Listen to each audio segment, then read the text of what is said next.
Punya impian bangun rumah sendiri dari nol? Wah, siapa sih yang nggak pengen? Tapi jujur aja, prosesnya itu rumit dan kadang bisa bikin ngeri duluan. Nah, di sini kita bakal bedah semuanya, langkah demi langkah, biar impian Anda itu jadi kenyataan yang beneran kokoh. Ngebayangin desainnya, milih-milih keramik, terus lihat rumah itu pelan-pelan berdiri. Weh, seru banget kan? Semangatnya pasti lagi tinggi-tingginya. Tapi, di balik semua keseruan itu, ada beberapa hal serius yang perlu kita siapin dari awal. Karena gini, tanpa persiapan yang benar-benar matang, proyek impian ini bisa berbalik arah jadi mimpi buruk. Serius, anggaran yang tiba-tiba jebol, pembangunan yang mandek di tengah jalan, atau malah kesandung masalah hukum. Duh, jangan sampai ya. Tapi tenang aja, kita udah siapin peta jalannya buat Anda. Kita bakal kupas tuntas semuanya. Mulai dari fondasi, yaitu rencana dan lahan. Terus kerangkanya, soal desain dan izin. Lanjut ke struktur, yaitu anggaran dan tim. Kita juga bakal bahas realita di lapangan, soal resiko dan asumsi yang sering salah. Dan terakhir, tentu aja proses serah terima. Pokoknya lengkap. Oke, kita mulai dari yang paling dasar. Banyak orang mikir bangun rumah itu ya dimulai dari tukang gali tanah. Padahal salah besar. Pekerjaan yang paling krusial itu justru terjadi jauh sebelum ada semen diaduk. Inilah yang kita sebut fase fondasi, perencanaan dan persiapan lahan. Ada 3 hal nih yang hukumnya wajib sebelum melangkah lebih jauh. Pertama, tentuin dulu kebutuhan Anda. Mau berapa kamar? Perlu ruang kerja dari rumah? Kedua, tentu aja siapin modal awalnya. Dan yang ketiga, ini yang paling sering disepelekan. Tapi fatal akibatnya, pastikan legalitas tanahnya aman 100%.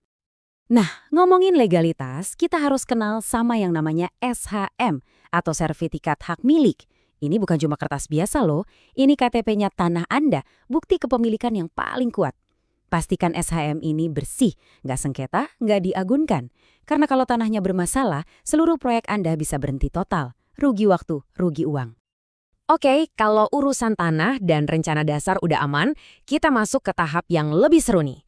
Ngubah semua ide di kepala jadi sebuah desain yang nyata, jadi sebuah cetak biru. Dan tentunya ngurus izinnya biar legal. Desain yang bagus itu bukan cuma soal kelihatan keren. Jauh lebih penting dari itu adalah fungsinya. Gimana alur gerak antar ruangan? Udah mikirin arah matahari biar rumah nggak panas dan hemat listrik?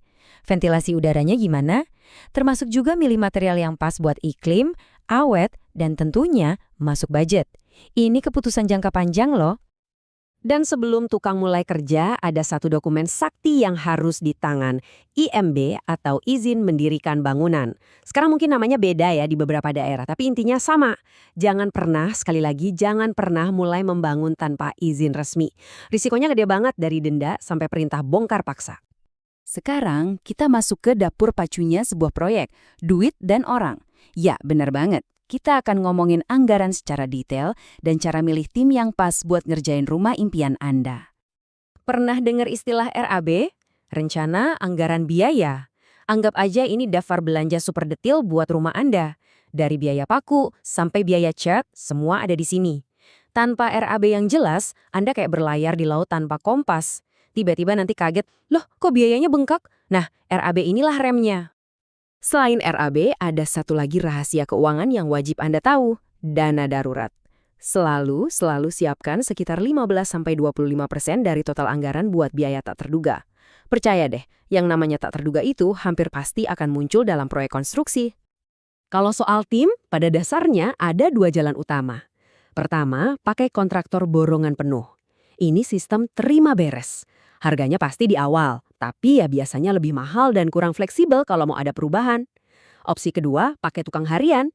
Anda bisa lebih hemat dan punya kontrol penuh, tapi siap-siap aja, Anda harus ngawasin setiap hari. Pilih mana yang paling cocok sama waktu, energi, dan mental Anda. Oke, sekarang kita masuk ke bagian yang jujur-jujuran. Kita bakal ngebantah beberapa asumsi atau mitos yang sering banget dipercaya orang pas bangun rumah. Mitos-mitos ini kedengarannya sepele, tapi bisa bikin kantong bolong. Ini dia asumsi paling populer. Ngapain pakai konsultan pengawas? Mending uangnya buat yang lain. Kedengarannya logis ya, cara buat hemat. Eits, tapi tunggu dulu. Kenyataannya seringkali justru sebaliknya. Anggap aja biaya konsultan pengawas itu kayak bayar asuransi. Asuransi buat mastiin kerjaan tukang itu bener, materialnya sesuai spek, dan yang paling penting, nggak ada kesalahan struktur yang bahaya. Biaya perbaikan nanti kalau ada masalah, misalnya tembok retak atau atap bocor, itu jauh lebih mahal daripada bayar pengawas sekarang. Mitos kedua yang nggak kalah sering kita dengar, rumah saya kan desainnya simpel aja, pasti murah dan cepat selesainya. Apa benar gitu? Realita di lapangan seringkali berkata lain. Kata sederhana itu seringkali menipu, karena itu nggak memperhitungkan faktor-faktor X. Misalnya, pasokan material yang tiba-tiba telat. Atau pas digali, ternyata kondisi tanahnya butuh penanganan khusus yang lebih mahal. Atau bisa juga, di tengah jalan Anda kepikiran mau nambah sesuatu. Nah, inilah gunanya dana darurat yang kita bahas tadi. Akhirnya, kita sampai di fase terakhir. Rumahnya udah berdiri gagah, tapi tunggu, tugas Anda belum 100% selesai. Fase serah terima ini adalah momen krusial buat mastiin Anda dapat produk yang sempurna dan hak-hak Anda sebagai pemilik itu terlindungi. Sebelum Anda melunasi pembayaran terakhir, pegang dulu checklist ini. Cek semua keran, ada yang bocor nggak? Nyalain semua lampu dan saklar. Minta gambar as-built, yaitu gambar final sesuai bangunan yang jadi. Dan yang paling penting, minta garansi tertulis dari kontraktor. Proyek baru beneran selesai kalau semua ini udah di tangan Anda. Jadi, biar gampang ingatnya, kita rangkum ya. 3 resiko paling gede pas bangun rumah itu. Pertama, anggaran bengkak. Kedua, masalah legalitas tanah. Ketiga, kegagalan struktur. Dan seperti yang udah kita bahas, semuanya ini bisa banget diantisipasi. Caranya, dengan RAB yang detail plus dana darurat, ngecek SHM sampai tuntas, dan pakai tenaga ahli yang beneran profesional.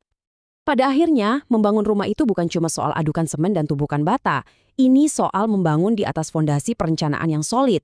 Nah, setelah dengerin semua ini, coba tanya lagi ke diri sendiri.